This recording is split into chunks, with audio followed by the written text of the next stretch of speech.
Hello YouTubers, firstly I want to apologise for missing last week's video. I've spent a lot more time planning, organising and trying to be more efficient with my YouTube content, even creating a more thorough schedule, and this should make it easier for me to post more consistently. I would also like to say I really jinxed it when I said it doesn't snow here in the UK just a few videos ago. It really scuppered my initial recording plans, which prompted this video spontaneously. It's the first time we've had about 5 to 10 centimetres of snow where I live in the UK since around 3 years ago. It's a pretty big deal when we get dumped with snow, especially if you've got kids, so we just had to enjoy it whilst we had it. I saw on the news later that day how there's travel disruptions here, there, everywhere because of the snow. Us Brits really can't handle snow. Everything pretty much grinds to a halt. Then it hit me. My wife needed to drive the car to work 5 miles each way.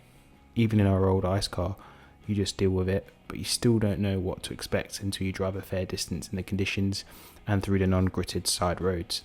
This was our brand new Tesla Model 3, untested in extreme conditions, not to mention it was our first rear-wheel drive car and electric car. In these conditions, ideally you want an all-wheel drive car or front-wheel drive car to maintain the grip easier and prevent the back end from kicking out. So can the rear-wheel drive Standard Range Plus Tesla Model 3 handle our light snow or heavy snow if you're from the UK? How did it do? How did we cope? What's bad about it? What's good about it? What tricks did we learn? Let me inform you of my first impressions. Before I get started, I just want to really thank you all for your support recently. Following some of your comments, I understand my audio wasn't particularly amazing in my previous videos, and so I've actually upgraded my microphone. Hopefully this video is much more of a pleasant experience for you, but I'll upload a separate video on my microphone shortly, so keep your eyes peeled for that. Make sure you like, subscribe, hit the notification bell so you don't miss any more videos from me. It's a super quick, super easy way to help me and my channel.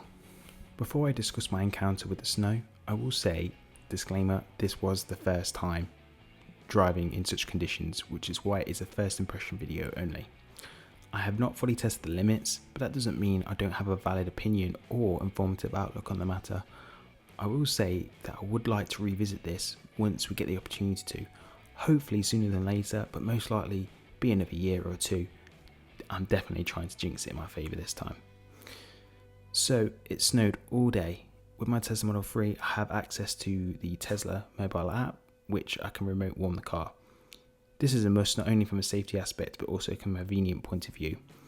I've avoided having to scrape any frozen ice off my windows in my Tesla Model 3 to date, and I intend to keep it that way. It cleared the ice and snow on the windows like melting butter. This is where electric cars really excel to petrol and gas cars. I did cover this and part of the app process in one of my older videos, which I'll link on the screen. This was great, but the whole car was covered in snow.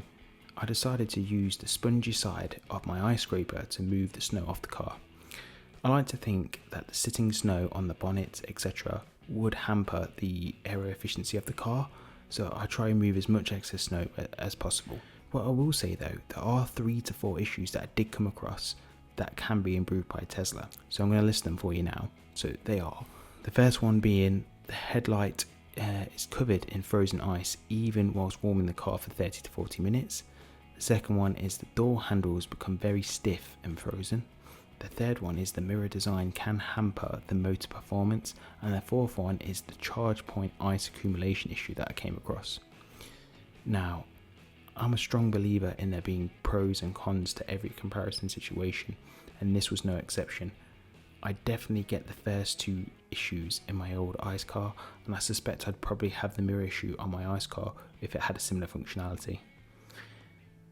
The car gets toasty really quickly due to the immense efficiency of the heat pump, but because it's so efficient, there isn't much heat that leaks through the bonnet and warming the ice off the headlights in this particular occasion. It may have just been an isolated incident, but I would like to check this again given the opportunity to. The door handles are designed with aero efficiency in mind. I really like the aesthetics of the handles being hidden within the panel. Makes the conventional method seem a bit dated, but these do get stuck with ice, making it more stiff than you'd like. To clarify, I did manage to open all the doors via the handle successfully, but with a little extra force. Again, I would like to see how these perform in a colder situation. The mirrors tuck themselves in automatically when the car is locked, and then they open again when it's unlocked. Pretty straightforward, unless you have a stack of snow or ice in between. As you can see from this video demo, ice and snow can build up and it will sit on this black arm here. This means that the mirror motors are working harder to open the mirror on unlock. On a severe occasion, this could burn the motors. To correct it, all you need to do is clear the path for it to move without that restriction. So what I'd advise you to do is just leave your smartphone inside your house, or you'll subconsciously make them open once your smartphone unlocks the car. I had good intentions, I really did, but the crunchy noise was enough for me to worry. I have heard of some individuals turning this function off in winter via the settings, so I may just have to copy them during the winter season. So the final point before we move on to driving the car in the icy conditions, I want to put some focus on the charge point. So I read on previous Teslas of them having their charger actually frozen locked in the car. Now, I had my car in charge the night before the snow came, so I was a little bit worried, but as soon as I tried it, it popped out just as normal. I had no issues, and that's probably to do with the heated charge point that they've rumoured to have included within the car. I still did have an issue though.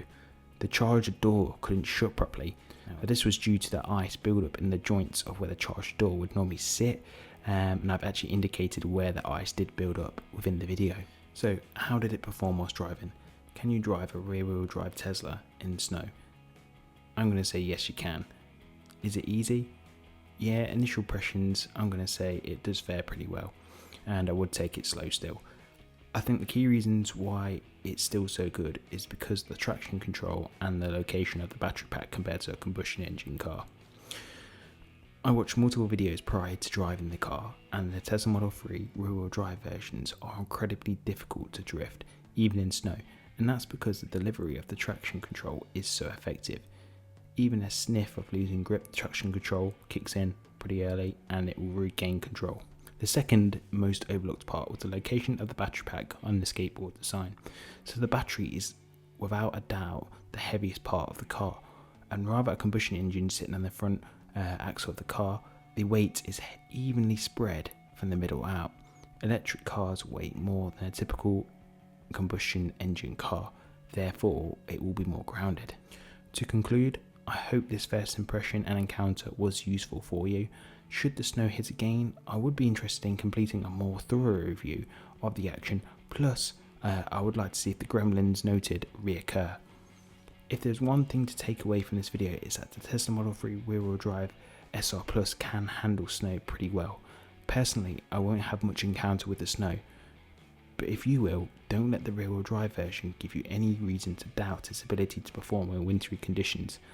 I'm running the standard summer tyres that they provide, so some winter tyres could really make a difference if snow is more of an occurrence for you. If you have the luxury to, the all-wheel drive long range or performance trim should in theory be better suited for such conditions, but don't be thinking the SR Plus is a slouch, it can definitely hold itself up so far. Don't forget to like, comment, share with your friends, and I'll see you in the next one.